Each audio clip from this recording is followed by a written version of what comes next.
Everyone, welcome to my channel. তো guys, আজকে আমি একটা দিয়া বানাবো। তো আগের বার আমি শর্টের মধ্যে একটা দিয়া বানিয়েছিলাম, এটা আমি পার্ট 2 এনেছি।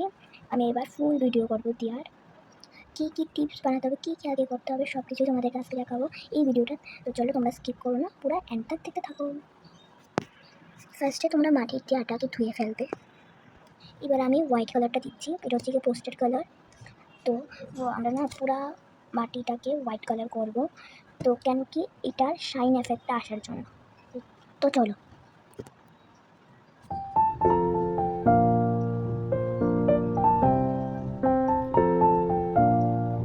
তো এখন আমি সব মাটি কালারটাকে মাটি সব জায়গাতে জায়গাতে আমি হোয়াইট কালার করবো। তোমরা ভিডিওটাকে স্কিপ করো না, আমি অনেক কিছু দেখাবো।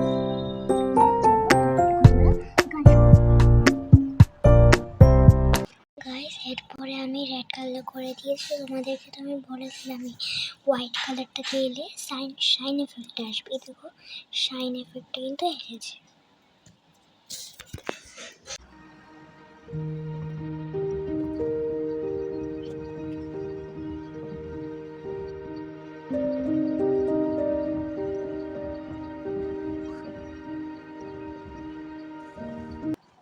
এই দেখো, আমি এটাকে সুন্দর করে এটি ফুটাটি করে দিলাম, আর এটা শুকিয়ে উঠেছে, এটি শুকিয়ে গেছে একবারে সুন্দর করে।